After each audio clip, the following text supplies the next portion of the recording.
Hello. हम शुरू कर रहे हैं सेक्शन 194M। 194M में हम पढ़ेंगे TDS on certain payment made by individual HUF। देखिए ये सेक्शन क्यों आया। नॉर्मली इंडिविजुअल या HUF TDS काटने के लिए लायबल नहीं होते थे बिफोर 194M। वो तब ही लायबल होते थे जब उनका टैक्स ऑडिट होता था। तो वो TDS काटने के लिए लायबल हुआ करते थे, और अगर नो टैक्स ऑडिट, वो टैक्स ऑडिट के लिए लायबल नहीं थे, तो TDS के लिए भी वो लायबल नहीं हुआ करते थे। लेकिन ऐसे बहुत सारे ट्रांजेक्शन्स होते थे जिनमें एक इंडिविजुअल HUF काफ़ी ह्यूज अमाउंट बड़े बड़े ट्रांजेक्शन्स करते थे, लेकिन TDS के लिए लायबल नहीं हुआ करते थे। तो गवर्नमेंट को जो लूप होल समझ में आया, उसके बाद उन्होंने एक सेक्शन बनाया 194M। यहाँ पर कवर किया गया है इंडिविजुअल HUF को TDS काटने के लिए उन केसेस में जिन केसेस में वो अदरवाइज किसी और सेक्शन में कवर नहीं हो रहे थे। ठीक है, हम बात करते हैं आगे। देखिए जैसे नेचर ऑफ पेमेंट जो यहाँ कवर किए गए हैं, यहाँ कौन से इंडिविजुअल HUF को कवर किया गया है और किस तरह की नेचर ऑफ पेमेंट है। देखें, पेमेंट टू कॉन्ट्रैक्टर। देखिए नॉर्मली पेमेंट टू कॉन्ट्रैक्टर को हम कवर करते थे 194C में। ऐसे ही दूसरा है पेमेंट ऑफ कमीशन और ब्रोकरेज, जो कि नॉर्मली 194H में कवर किया जाता था।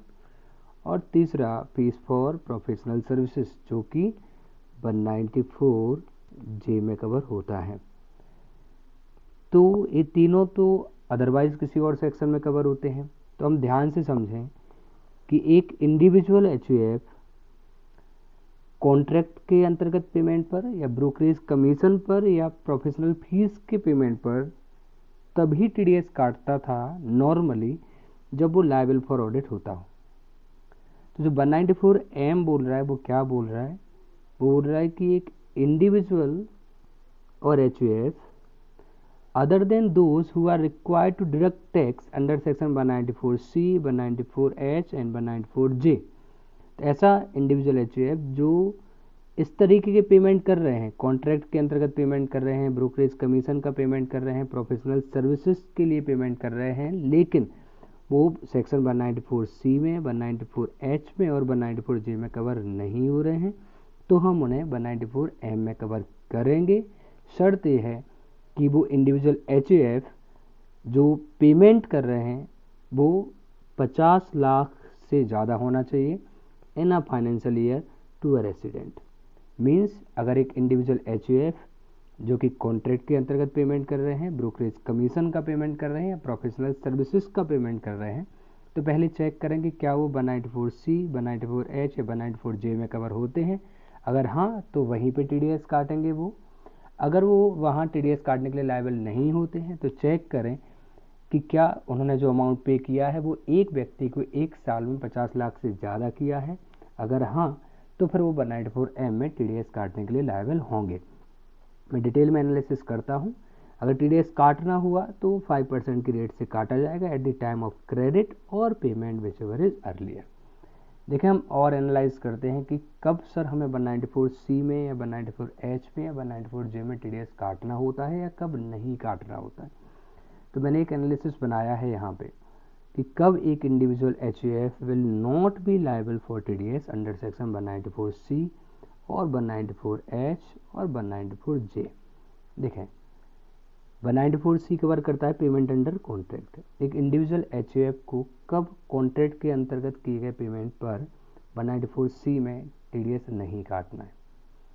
तो 194C दो सिचुएशन बताता है कि इंडिविजुअल HUF TDS नहीं काटेंगे अगर individual HUF are not liable for audit, या तो वो टैक्स ऑडिट के लिए लायबल ना हो, या फिर वो टैक्स ऑडिट के लिए तो लायबल हैं लेकिन उन्होंने जो पेमेंट किया है वो फॉर पर्सनल पर्पस किया है।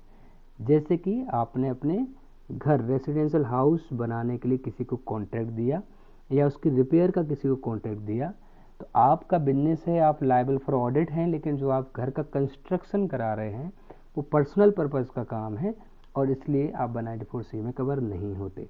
तो अगर आप 194C में कवर नहीं होते तो फिर आप 194M में कवर हो सकते हैं, प्रोवाइडेड कि आपने जो पेमेंट किया है वो 50 लाख से ज़्यादा है।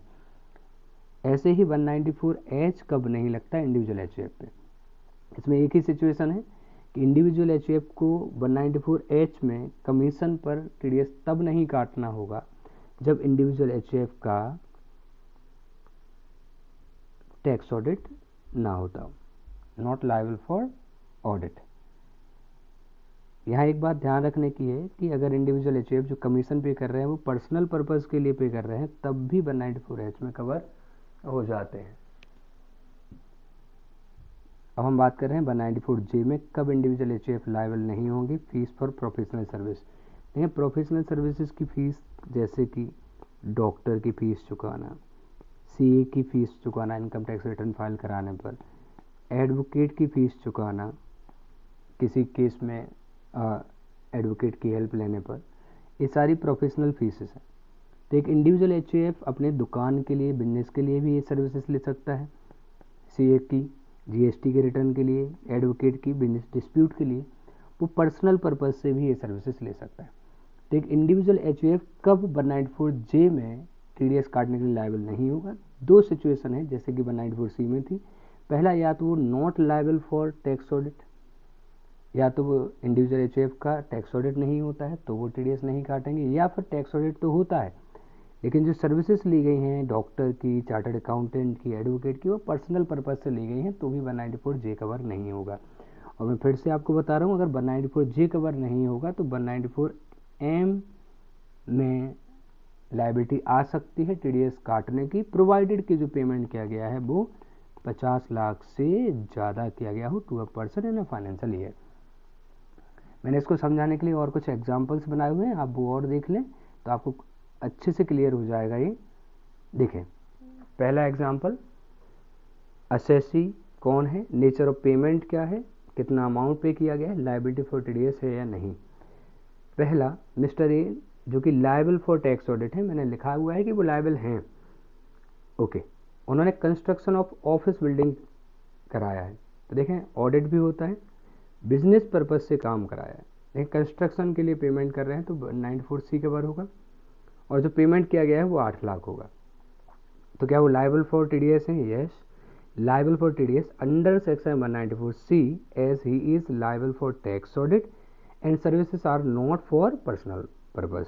तो टैक्स ऑडिट भी होता है और पर्सनल पर्पज से भी नहीं है, तो फिर वो 194C में ही कवर हो जाएंगे टीडीएस काटने के लिए, 194M नहीं लगेगा। दूसरा केस मिस्टर बी जो कि लायबल फॉर टैक्स ऑडिट है, वो रिकंस्ट्रक्ट करा रहे हैं ऑफ हिज रेसिडेंशियल हाउस। अब देखें यहाँ पे जो रेसिडेंशियल हाउस को रिकंस्ट्रक्ट करा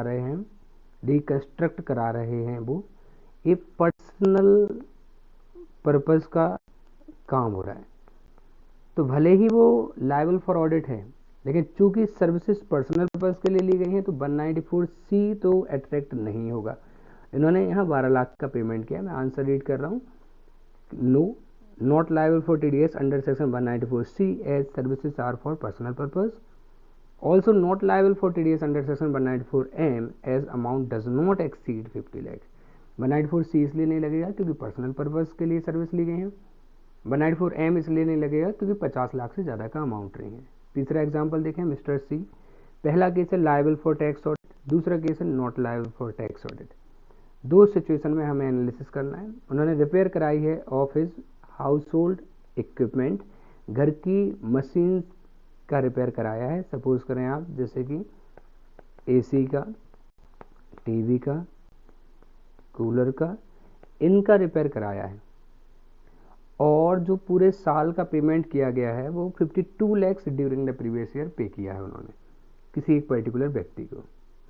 अब हमें बात करनी है कि क्या जो अंडर अ कॉन्ट्रैक्ट, रिपेयर का कॉन्ट्रैक्ट के तहत जो 52 लाख रुपए दिए गए हैं, क्या इस पे 194C लगेगा? तो 194C कब नहीं लगता? या तो टैक्स ऑडिट ना होता हो तो दूसरा टैक्स ऑडिट होता हो लेकिन जो पेमेंट किया गया हो वो पर्सनल पर्पज से किया गया हो तो 194C नहीं लगेगा।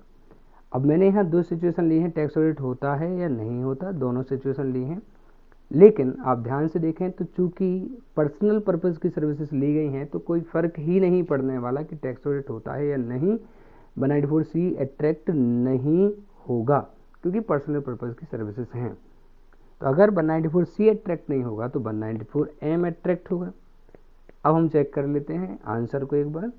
Mister C is not liable to TDS for TDS under section 194C in any case, चाहे उनका ऑडिट होता हो या ना होता हो, as services are for personal purpose. He is required to direct tax under section 194M in both the cases, चाहे audit होता हो या ना होता हो, वो 194M ही अट्रैक्ट होगा क्योंकि उन्होंने पर्सनल पर्पज से सर्विसेज ली हैं, और 194C नहीं लगेगा। ओके, नेक्स्ट एग्जांपल देखें। Mister D liable for tax audit है, उनका ऑडिट होता है। उन्होंने brokerage for purchase of his residential house, उन्होंने घर खरीदने के लिए ब्रोकरेज दी है। देखिए 194H लगेगा यहाँ पे ब्रोकरेज में, तो 194H लगेगा तो 194M नहीं लगेगा। तो पहले चेक करते हैं H लगेगा या नहीं। तो हमने पढ़ा है 194H केवल तब नहीं लगता जब टैक्स ऑडिट ना होता हो, और मिस्टर डी का टैक्स ऑडिट होता है।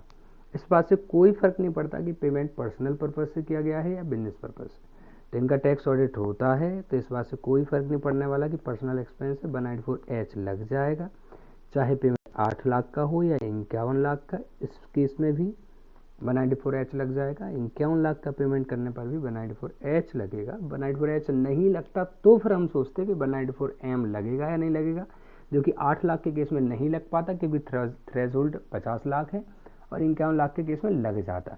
लेकिन जब 194H लग रहा है, अट्रैक्ट हो रहा है, तो हमें कुछ और चेक करने की जरूरत नहीं है। In both cases mister D is liable for TDS under section 194H even if services are for personal purpose as amount exceed 15,000, जो कि 194H की लिमिट है।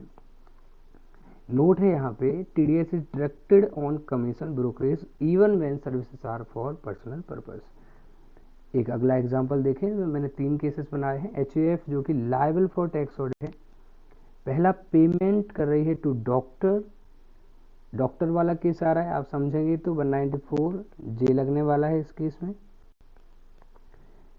Payment to doctor for treatment of employee, अब देखें उसका tax audit होता है, जो पेमेंट किया गया है वो एम्प्लॉय के ट्रीटमेंट के लिए किया गया है, मतलब टैक्स ऑडिट भी होता है और पेमेंट भी पर्सनल पर्पज से नहीं किया गया है, और 40,000 का पेमेंट किया गया है। तो देखें yes, liable for TDS under section 194J as amount exceed 30,000, जो कि 194J की लिमिट है, and paid for business purpose. दूसरा केस payment to doctor for treatment of family member.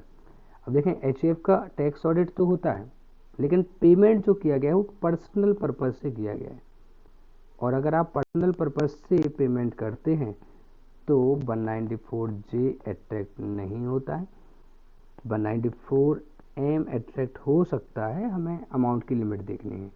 तो देखें इन्होंने पर्सनल पर्पज से पेमेंट किया है और 58 लाख रुपए का पेमेंट किया है, तो no TDS under section 194J, no TDS under section 194J as services are for personal purpose, however liable for TDS under section 194M as payment exceeds 50 lakh during the financial year.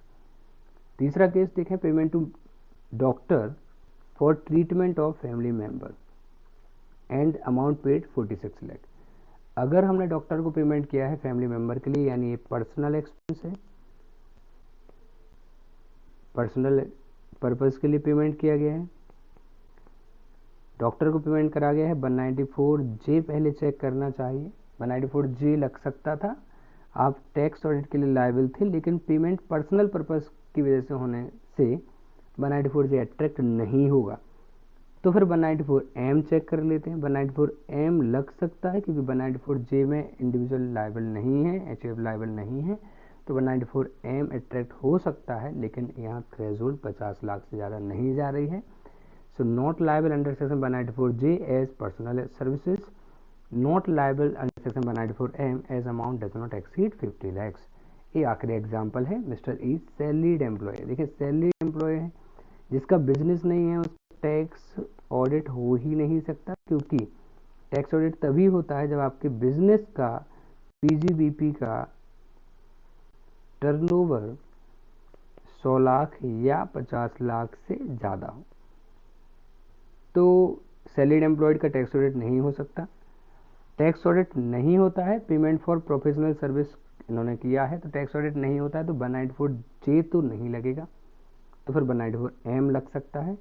इन्होंने 65 लाख का payment किया है, तो not liable under section 194J as he is not liable for audit, liable for TDS under section 194M as amount exceed 50 lakh. जे नहीं लगेगा क्योंकि audit नहीं हो रहा है, लेकिन M लग जाएगा और 50 लाख से ज़्यादा अमाउंट होने की वजह से TDS काटा जाएगा। एक बार फिर से बता दे रहा हूँ, TDS जो काटा जाएगा वो 5% की रेट से काटा जाएगा और at the time of credit और payment whichever is earlier काटा जाएगा, और आपको 10 नंबर लेने की ज़रूरत नहीं है। समरी इतनी सी है कि अगर इंडिविजुअल HUF पेमेंट करते हैं अंडर कॉन्ट्रैक्ट या कमीशन ब्रोकरेज का या फिर प्रोफेशनल सर्विसेज का, तो पहले चेक कर लें कि क्या 194C या 194H या 194J में कवर हो रहे हैं। अगर हो रहे हैं तो वहीं पे TDS कटेगा, और नहीं कवर होते हैं तो आप चेक करें कि क्या अमाउंट 50 लाख से ज़्यादा है। अगर है in a financial year to a resident तो वो 194M में कवर हो जाएंगे और 5% की रेट से TDS काटना पड़ेगा। Thank you.